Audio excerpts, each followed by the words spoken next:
सोमवार के दिन भगवान शंकर को अगर जल चढ़ाया जाता है तो हमारे घर में शीतलता का अनुभव होता है। चंपा भी भगवान शंकर को चढ़ती है, पूरे साल नहीं चढ़ती, केवल भादों के महीने में चढ़ती। जो व्यक्ति बहुत ज्यादा गरीब हो, बहुत कंगाल हो, लक्ष्मी नहीं आ रही हो, बहुत तकलीफ में हो, कर्जा बहुत ज्यादा हो, उसको कुछ नहीं करना। सोमवार की सोमवार शाम के समय बेलपत्री के पेड़ के नीचे थोड़ी सी शक्कर या गुड़ डालकर एक दिया रखकर घी की बत्ती लगाकर जलाकर आ जाओ, अपने आप कर्जा चूकना चालू हो जाए। श्रावण के महीने में केवल शंकर जी की आराधना होती है, और भादों के महीने में शंकर भगवान, पार्वती मैया, गणेश जी, सदानंद कार्तिकेय जी, अशोक सुंदरी, भगवान शंकर की पांचों बेटियां जया, विषहरा, श्यामली बारी, दौतली, देव, ये सब प्रसंग रोज शंकर के मंदिर में प्रतिदिन जाने वाले को। और एक और चीज अपने स्मरण में रहे, अगर शिव के मंदिर नहीं जा सकते तो अपने घर में जो शिवलिंग है उस पर जल चढ़ाओ। और यदि आप अपने शंकर के घर में शिवलिंग पर भी जल नहीं चढ़ा पा रहे हो तो किसी बेलपत्री का वृक्ष हो, उस वृक्ष के नीचे भी जल चढ़ाओ। और कभी मौका मिल जाए, कभी भगवान शंकर की बड़ी करुणा हो जाए, भगवान शंकर की बड़ी उदारता हो जाए, भगवान शंकर की बड़ी कृपा हो जाए, बड़ी कृपा हो जाए, भगवान शंकर जिस दिन तुम्हारे ऊपर बहुत बड़ी कृपा कर दे, किसी सोमवार को 3 नियम बना लो। जिस दिन मेरा भोले बाबा तुम पर कृपा कर दे, उस दिन सोमवार का एक नियम बनाओ कि महीने का एक सोमवार मुझे ऐसा करना है, 3 नियम धारण करना है महीने के सोमवार को। पहला, सुबेरे जाकर शंकर भगवान को 1 लोटा जल चढ़ाना है। दूसरा, दोपहर के समय पर जाकर मुझे बेलपत्री के वृक्ष के नीचे एक चावल का दाना रखकर बेलपत्री की 7, 11, 21, 108, 51 जितनी परिक्रमा आप लगा सकते हो वो लगाना है। और तीसरा, बेलपत्री के वृक्ष के नीचे और शंकर के मंदिर के दरवाजे पर मुझे एक घी का दीपक लगाना है। बस ये 3 नियम जिसने महीने में एक बार ले लिया, समझ लो उसको पीछे हटने की जरूरत ही नहीं, वो आगे ही बढ़े। महीने के किसी एक सोमवार का ऐसा नियम बना लो कि मुझे 3 नियम धारण करना है महीने के किसी भी एक सोमवार को। हम ये नहीं कहेंगे कि तुम सोमवार 5 पढ़ रहे हैं तो 5 को करो, 4 पढ़ रहे हैं तो 4 को करो, 3 पढ़ रहे हैं तो 3 को करो।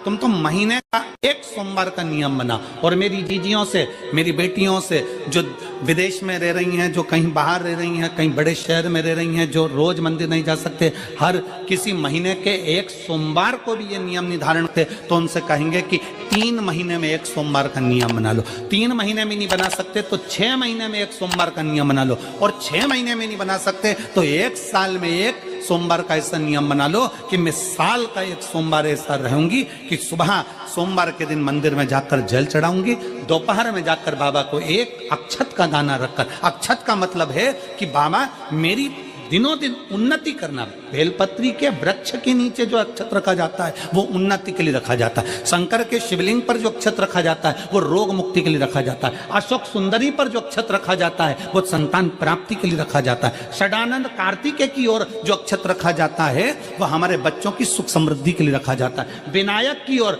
गणेश जी की ओर जो अक्षत रखा जाता है वो हमारे घर में कोई मंगल कार्य आ जाए उसके लिए रखा जाता है। और जो पीठिका होती है जिसपे शिवलिंग रखा होता है, पार्वती जी का हस्तकमल, उस पर अक्षत रखा जाता है तो नारी के अखंड सौभाग्य के लिए रखा जाता है। अक्षत रखने का भी तरीका है।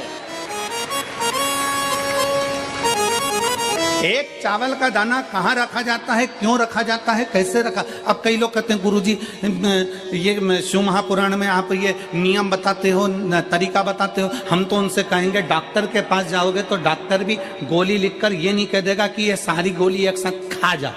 डॉक्टर भी कहेगा ये गोली सुबह खाना है, ये गोली शाम को खाना है, ये गोली दोपहर में खाना, ये गोली भूखे रहकर खाना। बोला सही है कि गलत है? ये रात्रि को खाना खाने के बाद खा लेना, ये खाना खाने के पहले, ये नाश्ते के पहले। और सुनो, ये दवाई, ये वाली पीछे वाली जो दवाई लो ना, इसको दूध से लेना, ये वाली जो दवाई लो ना, इसको पानी से लेना। और सुनो, ये डब्बी है, इसको पानी में मिलाकर फिर पीना।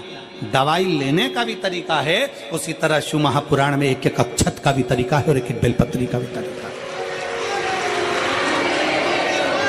अब मान लो कई लोग कहते हैं गुरुजी आप ये तरीका बताते हो शिव पुराण के माध्यम से कई लोगों के मन में संशय जागता है। तो अगर हम एक साथ चावल चढ़ा दे तो उसका क्या तरीका है? तो हमारा निवेदन है डॉक्टर जो दवाई ले एक ही बार में निपटा जाए, एक ही बार में खा ले। दवाई एक बार में पूरी खा गए असर नहीं करेगी, इसमें डॉक्टर का कोई दोष नहीं है। उसने तो बताया था ऐसे लेना ऐसे लेना, और तुमने मैं डॉक्टर साहब ने पूछा दवाई पूरी ली, शाम की दवाई भूल गई थी, सवेरे की दवाई भूल गई थी, ये दवाई भूल गई थी। डॉक्टर कहेगा हमने तो नियम बताया था, तुमने नहीं खाई तो असर कहाँ से करेगी?